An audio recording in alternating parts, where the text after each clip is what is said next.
Et tous ensemble, que Dieu nous bénisse. Sans plus tarder, nous voulons passer à l'écoute de la parole de Dieu. Nous sommes dans nos jours d'enseignement. Et ce soir, nous voulons suivre l'enseignement, après quoi nous allons prier, car le jeudi, c'est notre journée de prière. Une chose que nous connaissons très bien, la cité d'espérance, c'est une école de formation ministérielle. Alors ce soir, nous avons quelqu'un que Dieu s'est choisi, qui va encore nous parler de la part de notre Dieu. Nous n'avons pas encore suivi. C'est un fils de la maison qui va nous bénir ce soir. Si je citais le serviteur de Dieu, Patrick Mumba, qui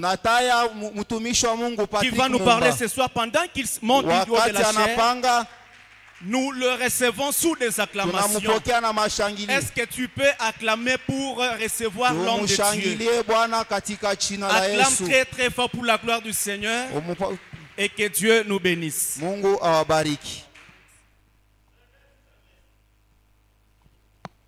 Merci.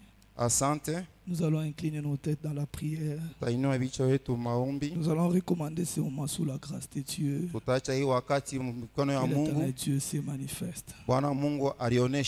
Seigneur, le Dieu de grâce, le Dieu de paix, nous glorifions ton nom ce soir. Merci pour ta faveur. Merci pour ta présence. Seigneur, règne pendant ces temps. Glorifie-toi, Jésus. Manifeste-toi, mon Dieu. Quiconque est entré en ces lieux, mon Dieu, avec un problème, avec une maladie, donne la solution. Au nom de Jésus-Christ, glorifie-toi ce soir pour la gloire de ton nom. Nous avons ainsi prié par action de grâce. Amen. Amen. Gloire à Dieu. Est-ce que tu peux bien acclamer l'éternel Dieu? Acclame très bien le roi des rois. Gloire au Seigneur. Nous bénissons le nom de Dieu ce soir. L'éternel Dieu est merveilleux pour nous ce soir. Il est bon. Il a renouvelé son amour dans nos vies. Et nous voici ce soir devant vous. Nous disons aussi merci à notre Père qui a porté son choix sur nous. J'ai cité le révérend apôtre Aaron Timothée. Merci beaucoup, Père. Je dis aussi merci au pasteur Eli. Merci beaucoup à tous les pasteurs, les serviteurs. Et à vous, peuple de Dieu, que mon Dieu vous bénisse abondamment. Je disais que mon Dieu vous bénisse abondamment. Est-ce que tu peux recevoir la bénédiction avec joie ce soir? Gloire au Seigneur. Nous allons lire la parole de Dieu. Nous sommes dans le livre de 1 Roi 3, à partir du 16. Si nous pouvons tenir debout pour honorer la parole de Dieu. Alors, deux femmes prostituées vinrent chez le roi, se présentèrent devant lui. L'une des femmes dit, « Pardon, mon Seigneur, cette femme et moi, nous habitons dans la même maison, et j'ai accouché près d'elle dans la maison. Or, le troisième jour après mon accouchement, cette femme a aussi accouché. Nous étions ensemble. Personne d'autre n'était avec nous dans la maison. Il n'y avait que nous deux dans la maison. Le fils de cette femme est mort pendant la nuit parce qu'elle s'était couchée sur lui. 20. Elle s'était levée au milieu de la nuit. Elle a pris mon fils à mes côtés tandis que ta servante dormait. Elle a accouché dans son sein. Et son fils qui était mort, elle a accouché dans mon sein.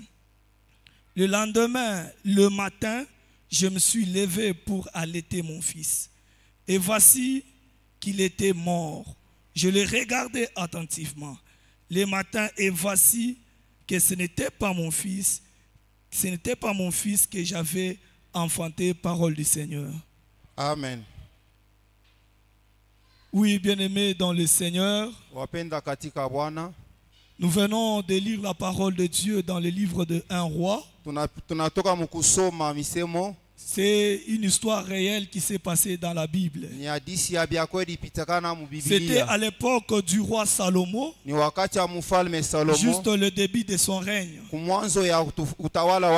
Alors, cette histoire s'est passée de ces deux prostituées.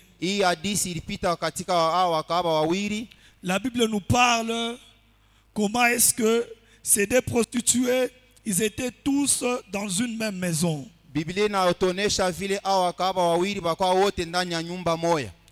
Alors, qu'est-ce qui est arrivé? On nous montre bien l'histoire claire de ce qui s'était passé dans cette maison. Il y a une femme qui avait accouché avant l'autre. 3 jours après, une autre a suivi. Elle a accouché aussi. Mais ce qui m'intéresse dans ce texte, c'est ce qui s'est passé dans ce texte. Alors, la première femme, celle qui avait couché avant son ami, la Bible dit, pendant qu'elle dormait, son ami aussi dormait. Mais ça s'est fait qu'au milieu de la nuit, pendant qu'elle dormait, son ami s'est endormi sur son fils et son fils est mort. Mais chose grave dans cette histoire, quand son ami a constaté que son fils est mort, qu'est-ce qu'elle a fait? Elle s'est levée lentement pour changer le fils qui était mort au fils qui était vivant. Ça veut dire qu'elle a changé de fils. Elle a pris son fils qui était mort. Elle a remplacé celle qui vivait. C'était pendant la nuit. Son ami ne savait pas, parce que son ami dormait. Ce qui m'inquiète ici, je me suis posé la question, quelle est cette maman qui peut s'endormir jusqu'à tel point que de tuer son fils dans le sommeil? Quel est ce sommeil? Il va permettre que tu puisses s'endormir sur ton fils. Et ton fils, tu constates que ton fils est mort. C'est horrible. Alors quand il s'est levé la nuit pour changer le fils, son ami ne savait pas. C'était la nuit. Or, c'est pendant la nuit que le diable opère. C'est pendant la nuit que le monde des ténèbres opère. C'est pendant la nuit que le monde des ténèbres agit. C'est pourquoi vous voyez dans le livre de Matthieu 13, Jésus-Christ est en train de nous parler sur la parabole du semeur. Il est en train de nous dire que la nuit, le maître avait semé une bonne semence. Mais l'ennemi est venu pendant la nuit. L'ennemi aussi est venu semer la mauvaise semence. Le maître avait semé le bleu. Mais l'ennemi s'est levé pendant la nuit pour s'aimer livrer. C'était pendant la nuit quand l'ennemi s'est levé pour s'aimer livré à la place du blé. Bien-aimés dans le Seigneur, le temps que nous traversons, ce sont des moments très durs. On doit être éveillé sur tout le plan. L'ennemi rôde. l'ennemi travaille. La Bible est en train de nous dire, le diable est comme un lion rugissant qui tourne autour des enfants de Dieu cherchant qui dévorer. C'est pour vous dire, l'ennemi n'a pas de repos. L'ennemi n'a pas un temps mort. L'ennemi fait le tout pour nous avoir. Un temps de l'ennemi entre. Un temps de sommeil, l'ennemi entre. L'ennemi cherche sur tout le plan comment t'avoir. Bien-aimé, tu dois être éveillé. Tu dois t'élever dans la prière. Parce que les moments sont durs. Les moments sont difficiles. Vous allez voir. Quand cette femme s'est levée la nuit, l'intention était de faire quoi? L'intention était de prendre le fils qui vivait, de les récupérer. Ça veut dire, quand son ami va se lever le matin, qu'elle puisse faire le faux deuil. Quand elle va remarquer que mon fils est mort, elle accepte et c'est fini. Et ce n'était pas ça la réalité. La vraie réalité s'est passée la nuit. Alléluia. Amen. La vraie réalité s'est passée la nuit. C'était la nuit qu'elle était en train d'opérer. Alléluia. Amen. Et la Bible me dit, le matin est arrivé. Son ami s'est levé. Elle s'est levée. Elle a regardé attentivement ce qui s'est passé. Elle a regardé attentivement son fils. Elle a remarqué que ce n'était pas son fils qui était mort. La Bible me dit, elle a regardé attentivement. Elle a vu que ce n'était pas son fils. Son fils a été changé. Son fils a été changé. Elle s'est dit non. Moi, mon fils était en vie. On m'a changé de fils. Elle ne peut pas m'arrêter. Mon fils n'est pas mort. Mon fils est vivant. Mon fils n'est pas mort. Mon fils est vivant. Elle s'est dit, je ne peux pas laisser cette affaire. Je dois me lever. Je ne peux pas accepter ce qu'on m'a donné. Ce qu'on m'a donné, ce n'est pas pour moi. Mon fils est vivant. Il n'est pas mort. J'ouvre une parenthèse. J'aimerais dire aux parents ce soir, chers parents, chers responsables, tu es en train de vivre dans la famille. Tu es en train de remarquer un comportement qui n'est pas de ton fils.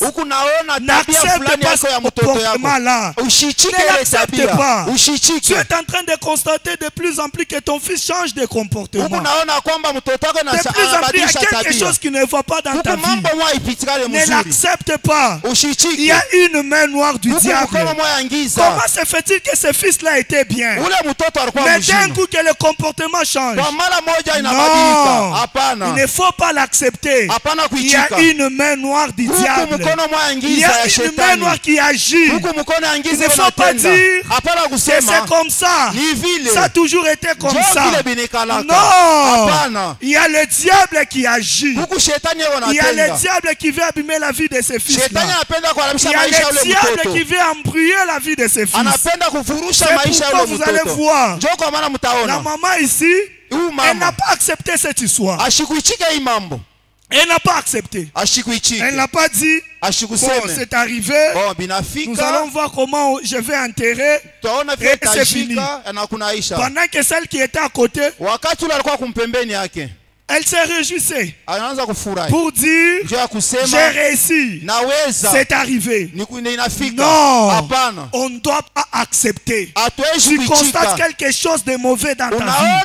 Tu constates quelque chose qui ne va pas dans ta vie. Lève-toi dans la prière et prie. Condamne cela. Que ça n'arrive pas eu. Et ça ne puisse pas t'arriver. Parce que le diable est là. Le diable agit. Il ne faut pas laisser la porte. Il ne faut pas accepter. Ce que tu acceptes, c'est ce qui t'arrivera. Ce que tu acceptes, c'est ce qui t'arrivera. Ne l'accepte pas. Refuse cela. Vous allez voir, quand elle s'est levée, elle a regardé attentivement. Elle a vu que le fils qui était mort n'était pas son fils. Le fils qui était mort n'était pas son fils. Elle a regardé attentivement. Est-ce que tu as déjà regardé attentivement? Regarde bien. Il y a quelque chose qui ne va pas. Il y a quelque chose qui ne va pas. Ecclésiaste est en train de dire, j'ai vu des princes marcher sur terre comme des esclaves. J'ai vu des esclaves sur des chevaux. Il y a des changements de données. Quand il y a changement de données, il y a la perte de valeur. On a changé de données. On a changé quelque chose. Il dit, j'ai vu des princes marcher sur terre comme des esclaves. Mais j'ai vu des esclaves sur des chevaux. Oh, c'est quelque chose qui ne peut pas se faire. Il y a changement de données. On a changé ces données-là. On t'a donné ce qui n'est pas de toi. Alléluia. Amen. On a donné ce qui n'est pas de toi, ce qui ne t'appartient pas. Nous sommes les enfants de rois de rois. Nous sommes appelés à vivre une vie heureuse. Nous sommes appelés à aller de l'avant. Nous sommes appelés à être des têtes. Nous sommes appelés à influencer. Parce que Christ nous appelle la lumière du monde. Nous, on ne doit pas subir l'influence. Mais c'est nous qui influençons. Parce que nous sommes les enfants de la lumière. Nous sommes les enfants de rois de rois. Et Jésus-Christ est en nous. Christ en nous, nous allons éclairer. Alléluia. Amen. La Bible me dit, elle s'est levée. Elle a regardé le fils. Elle a dit non, ce n'est pas mon fils. Or, un Jean est en train de dire, celui qui a le fils a la vie. Celui qui n'a pas le fils n'a pas la vie. Or, un fils nous est né, un enfant nous est donné. Nous en Jésus-Christ, tant que nous avons Christ, nous avons la vie. Christ en nous, c'est l'espérance de la gloire. Alléluia. Amen. J'aimerais te dire une chose. La Bible dit, celui qui a le fils a la vie. Celui qui n'a pas le fils n'a pas la vie. Mais vous allez voir ici, on change de fils. J'aimerais te dire une chose. Bien-aimé dans le Seigneur, le temps que nous traversons, le temps que nous sommes en train de passer, ce sont des moments que nous devrions être fermes en Jésus-Christ. Que nous devrions être fermes en Christ. Que les deux pieds soient dans l'évangile. Parce que plusieurs viendront nous présenter le faux Christ pour nous changer, pour te dire que le Christ que tu as, les dieux que tu pries, ce n'est pas le vrai Dieu. Moi j'ai le vrai Dieu. Moi je vais te présenter un autre Dieu. Bien-aimé dans le Seigneur, ne l'accepte pas. Jésus-Christ que tu as, c'est lui le véritable, c'est lui le Seigneur des seigneurs, c'est lui le roi des rois. Il n'y a pas de Dieu Dieu. Il n'y a pas de Jésus. Il n'y a qu'un seul Jésus qui est mort et qui est ressuscité. C'est le Jésus de Nazareth. C'est le Dieu Tout-Puissant. Qu'on ne te présente pas un autre Christ. Qu'on ne te dit pas il y a un Christ de ce côté. Non. Jésus que tu as, il te suffit. Il te suffit. Jésus de Nazareth, il est le passage obligé pour notre rédemption, pour notre salut. Nous avons besoin que de Jésus. Que de Jésus. Qu'on ne te change pas. Qu'on ne vienne pas avec notre enseignement pour te dire l'enseignement que tu as reçu, ce n'est pas vrai. Je vais te dire, il y a un autre enseignement. Voilà. C'est pourquoi je te dis, le temps que nous traversons, tu dois être enraciné dans la parole. Tu dois être enraciné en Jésus. Pour que tu ne sois pas ballotté à n'importe quelle voie. C'est pourquoi vous allez voir cette dame. Elle s'est levée attentivement. Elle a regardé. Elle a dit, ça ce n'est pas moi. Ce n'est pas mon fils. On te présente quelque chose. Regarde attentivement. Il y a quelque chose qui n'est pas de Dieu là-dedans. Il y a quelque chose qui semble être de Dieu, mais qui n'est pas réellement de Dieu. Elle a regardé attentivement. Elle a vu il y a quelque chose qui n'allait pas. Il y a quelque chose qui n'allait pas. Pourquoi? Parce qu'on avait changé. Alléluia. Amen. J'ai beaucoup aimé l'attitude de cette femme. Cette femme a discerné. Le temps que nous traversons avec vous, c'est le temps que nous devons discerner. Tout ce qui t'arrive, discerne. Tu dois discerner la volonté de Dieu. Tu dois discerner dans tout ce qui se passe autour de toi. Tu dois discerner. C'est très important de demander le discernement de Dieu. Ce qu'elle a fait, elle a discerné. Elle a regardé, elle a discerné. Et quand elle a discerné, elle a vu que non, il y a quelque chose qui ne va pas. Il y a quelque chose qui n'allait pas. Il y a quelque chose qui n'était pas d'elle. On avait changé. J'aimerais te rassurer et te dire une chose est certaine. Alléluia. Amen. J'aimerais te dire une chose est certaine. En tant qu'enfant de Dieu, en tant qu'enfant de Dieu, tout ce que nous possédons, en Jésus-Christ, Jésus prend les soins de le protéger. Christ protège ce qui lui appartient. Christ protège ce qui est à lui. Il est très important d'être enraciné en Christ, de demeurer en lui, de demeurer en Jésus-Christ. C'est alors que Christ va protéger. Christ va sécuriser tes avoirs. Christ va protéger tout ce qui est à toi. Christ va protéger ta vie. Pourquoi? Parce que tu demeures en lui. Alléluia. Amen. Quand elle a constaté cette histoire, elle a commencé les démarches. Elle a commencé les démarches. Elle s'est dit, je ne peux pas laisser passer cette histoire. Je ne peux pas accepter cette histoire. Je dois me lever pour chercher la solution. Je dois me lever pour trouver la solution par rapport à cette histoire. Elle s'est levée.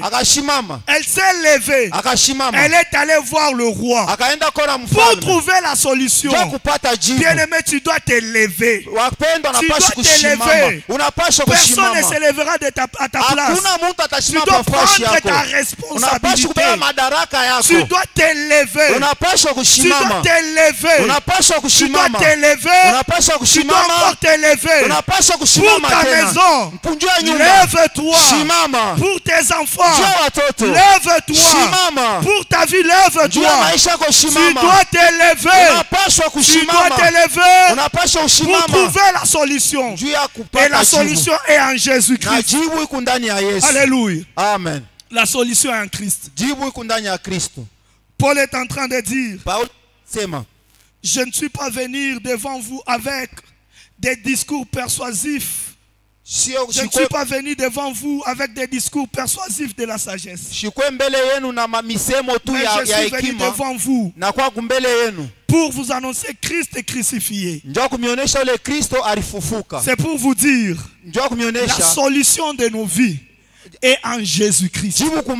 C'est lui qui a Christ. C'est lui qui a Christ. Il a la solution avec lui. C'est lui qui a Christ. Il a la vie avec lui. C'est lui qui a Christ. Il a la solution sur tous les plans. Même s'il y a quelque chose qui te trouble, même s'il y a quelque chose qui ne va pas, ne t'inquiète pas. Ne te trouble pas. Ne te lamente pas. Christ en toi, c'est la solution. Christ en toi, c'est la solution.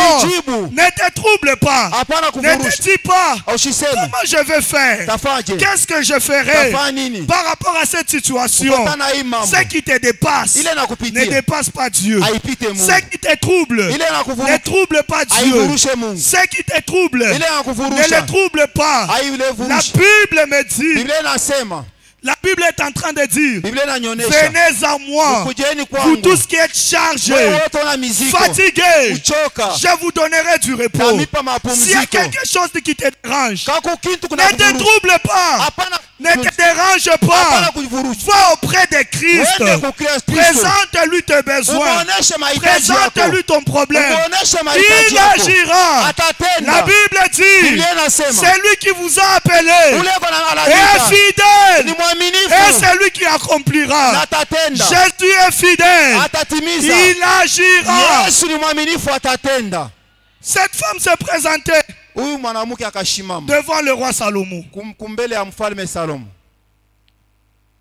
Pour elle, c'était pour que le roi donne la solution. C'était que pour le roi puisse lui remettre le fils. Elle s'est présentée devant Salomon. Elle a dit ce qui s'était passé. Elle a parlé au roi. Pendant que je dormais, ma voisine s'est levée.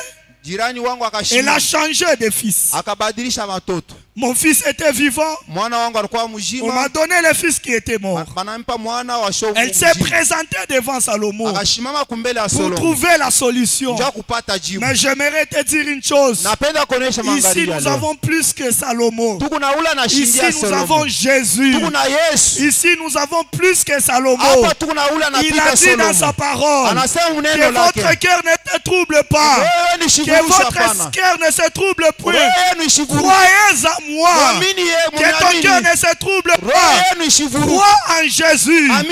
Ici nous avons plus que le prophète. Ici nous avons plus que les apôtres. Plus que Salomon. Jésus de Nazareth. Il est plus que. Il est capable de donner la solution. Si Salomon était à mesure de donner la solution, si Salomon était à mesure de remettre le fils à cette femme, à combien plus forte raison Jésus de Nazareth, c'est lui le sauveur, c'est lui qui nous donne le repos. Il est capable, il est capable, il peut tout. Rien n'est impossible à Jésus. Tout est possible à celui qui croit. Il peut donner la vie, même si tu es abattu, même si tout autour de toi, ça ne marche pas. Tu ne sais pas quoi faire. Appuie-toi sur Jésus.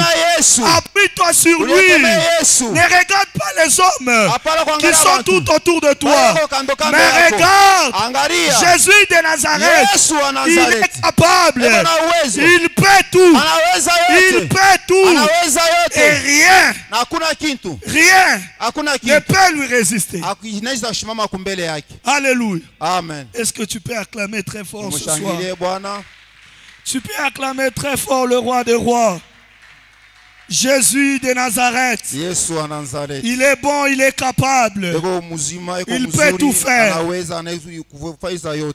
Et la Bible dit, quand il s'est présenté, elle a dit, elle a parlé, elle a parlé au roi. Alléluia. Amen. Le roi s'est levé.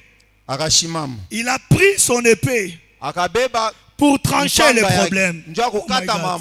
Pour trancher les problèmes.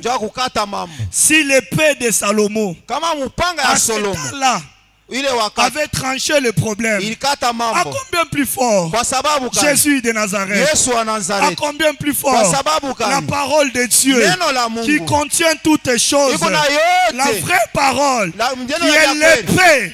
La parole de Dieu, elle est capable. Elle est capable. Elle est capable. Si l'épée de Salomon avait tranché les problèmes, à combien plus fort notre Dieu, Jésus de Nazareth, il est capable et il peut tout. Il peut tout. Ne t'inquiète rien. Ne te lamente plus. Ne te lamente plus. Si tu es dépassé, si tu as des problèmes ce soir, si tu as des problèmes ce soir, comme Pierre et Jean, je n'ai ni or ni argent à te donner. C'est que j'ai Jésus de Nazareth que je te présente ce soir. Jésus de Nazareth, le seul qui est capable de te donner la vie. Reçois-le. Crois en lui. Crois en lui. Il agira. Jésus de Nazareth, reçois-le. Reçois-le. Il marchera avec toi. Il dit dans sa parole, je me tiens à la porte, je frappe. Si tu m'ouvres, j'entrerai. Et il n'entre pas seul. Il n'entre pas seul. Il entre avec la solution. Il entre avec la guérison. Il entre avec la vie. Il entre avec toutes choses. Ce que tu cherchais, ce que tu es en train de chercher. Quand Jésus entre, tu n'auras plus besoin de le chercher. Lui-même, il est tout. Il est tout. Il est tout. Tout est en Jésus. Quand lui vient, il entre dans ta vie. La solution est avec lui. La guérison est avec lui. La bonne santé est avec lui. Tout ce que tu cherches est avec lui. Tout est en Jésus. Et soit lui seulement accepte d'ouvrir la porte, qu'il entre, qu'il fasse sa demeure dans ta vie. Tu verras la solution. Bien-aimé, Jésus donne la solution. Ce n'est pas les fables, ce n'est pas les discours, c'est la vérité. Jésus donne la solution. Jésus est capable. Il peut tout. Accepte-le. Qu'il entre. Qu'il conduit ta vie. Qu'il domine ta vie. Tu verras les résultats réels de Jésus. Ce qui te dépasse avec toi, c'est quoi? Parce que tu n'as pas encore fait la confiance pleinement en Jésus. C'est ce que tu es en train de voir. Parfois ça marche. Parfois ça ne marche pas. Parfois ça complique. Parfois tu essaies. Tu es en train de vivre. Tu es en train de dire que j'essaye. Tu te lèves le matin, tu dis je vais encore essayer. J'essaye. Non, en Jésus on n'essaye pas. En Jésus on n'essaye pas. En Jésus on ne t'attend pas. Il a dit à Pierre, dans la barque, Pierre a dit si c'est toi, ordonne que je vienne. Il a ordonné. Pierre n'a pas dit, je vais d'abord essayer. Non, Jésus ordonne. Il ordonne. En Jésus on n'essaye pas. En Jésus on ne t'attend pas. Il ordonne. Il a dit si c'est toi, ordonne. Et ce soir, fais confiance en Jésus. Il va ordonner. Il va ordonner. Tu ne vas pas vivre dans les tâtonnements. Dans les tâtonnements. Tu es en train de dire, est-ce que ça va aller? Est-ce que ça ira? Non. Ça c'est tes pensées. Ça c'est toi. Mais en Jésus, tu prends les risques. Tu dis j'avance. J'avance. J'avance. Il dit sous ta parole, je jetterai le filet. Je jetterai le filet. Je vais risquer. En Jésus on risque. Alléluia. En Jésus on risque. Et quand tu le risques, tu ne seras pas déçu. Alléluia. Tu ne seras pas déçu. Tu vas dire, si je savais, je devrais risquer depuis bien avant. Parce qu'en Jésus, quand tu risques, quand tu te dis je risque, Jésus t'accompagne. Pourquoi? Parce que tu lui fais confiance. Alléluia. Amen. Parce que tu lui fais confiance. Tu as risqué. Tu lui fais confiance. Et il agira. Bien-aimé dans le Seigneur. Quand tu fais confiance en Jésus, tu marches comme un aveugle. Tu marches comme un aveugle.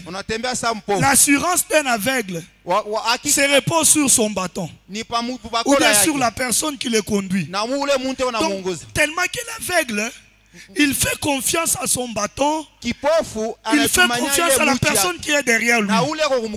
Si la personne lui dit fais ça, il ne faut pas dire non. Ici il y a un trou, je vais tomber. Il ne faut pas dire non. Tu ne veux pas que tu me conduis. Il y a un terrassier, je vais tomber. Il fait confiance. Si la personne lui dit tu dois faire un pas ici, il est obligé de le faire. Pourquoi? Parce que lui ne voit pas. Il se laisse guider. Il se laisse guider auprès de la personne qui est derrière lui. C'est de même avec nous les enfants de Dieu. On ne pose pas de questions. On dit pas à Jésus, est-ce que Jésus, si je fais ça, ça va aller? Non. Quand tu marches selon sa volonté, quand tu marches selon ses principes, tu vis selon la vie de Christ, tu lui fais confiance. Tu es comme un aveugle entre ses mains. Tu te laisses conduire. Tu te laisses conduire. Tu te dis, s'il me dit qu'on part à gauche, je vais aller. S'il me dit, allons à droite, je vais aller. Parce que c'est lui qui voit. Parce que c'est lui qui montre le chemin. Parce que c'est lui qui me conduit. Moi, je ne vois pas. Je lui fais confiance. J'ai appris à faire confiance en Jésus. Il ne trahit jamais. Le Dieu qui a marché avec Pierre, qui a marché avec Abraham, qui a marché avec Isaac, qui a marché avec Abraham, avec Jacob. Ce n'est pas aujourd'hui que ce Dieu-là peut te trahir. Ce n'est pas aujourd'hui. Ce n'est pas aujourd'hui que ce Dieu-là peut changer. Non, il ne peut pas changer. Il est le même hier, aujourd'hui et éternellement. Le même Dieu qui a agi avec Abraham, c'est le même Dieu qui agira ce soir avec toi. Fais-lui confiance. Fais-lui confiance. Abraham lui a fait confiance. Il a vu les résultats. résultats. Moïse lui a fait confiance. Il a vu les résultats. Jacob lui a fait confiance. Il a vu les résultats. Ce soir, toi aussi, si tu lui fais confiance, tu verras les résultats. Tu verras les résultats. Et les gens tout autour de toi te diront, de qui es-tu fils? De qui es-tu fils? Il te dira, tu as touché où? Qu'est-ce que tu as fait? Quel est ton secret? Ton secret, c'est Jésus. Fais-lui seulement confiance. L'exercice est simple. L'exercice est simple. C'est de lui faire confiance. Il n'a pas demandé autre chose. Fais-moi confiance. Le problème que tu traverses, fais-moi confiance. Quand la femme était partie chez le roi, la femme avait fait confiance au roi. Elle savait que Salomon, Dieu lui avait donné la sagesse et l'intelligence. Il va trancher ses problèmes. Salomon a la sagesse de trancher ses problèmes. Il est capable. Tu dois faire confiance à Dieu. Quand tu te présentes devant lui, tu te dis, celui que je veux voir, ce n'est pas un homme. Il est capable. Il est capable. Il est capable. Au nom de Jésus. Bien aimé, j'aimerais terminer par là. Ce soir, avant que nous puissions entrer en prière, parce que c'est notre journée de la prière, Christ te dit ce soir, même si tu traverses le moment difficile, un jour l'apôtre Paul devrait se présenter pour être jugé. Dans la barque où il était, la Bible dit au milieu de la mer, un vent violent s'est levé. Un vent violent s'est levé. Tout le monde avait peur dans la barque. Tout le monde était effrayé. Tout le monde disait, nous allons mourir. Tout le monde disait, c'est fini. Mais l'apôtre Pierre, l'apôtre Paul s'est levé, l'a dit, personne ne mourra ici. Personne ne mourra ici. Si ce n'est que la perte de ces navires, personne ne mourra ici. Il a fait confiance à Dieu. Dans des moments difficiles, il a déclaré, c'est ce qui est arrivé. Ce soir, tu vas te lever en prière. Tu vas déclarer ce qui te trouble. Tu vas parler. Tu vas parler. Ce que tu dis, c'est ce qui t'arrivera. Tu vas déclarer ce soir. Nous allons parler. Nous allons déclarer. Rien ne t'arrivera. Rien de mal ne t'arrivera. Rien de mal ne t'arrivera. Pourquoi? Parce que Christ est avec toi. Tu as fait confiance en Christ. Et Christ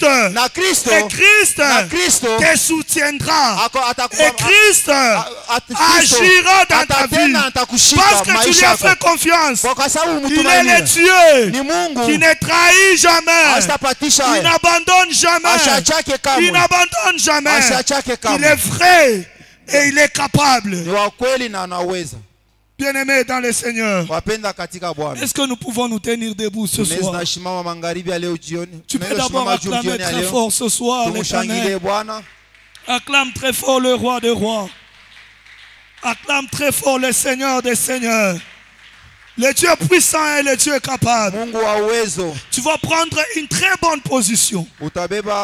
Tu vas parler sur ta vie ce soir. Oh my God. Tu vas déclarer des paroles sur ta vie.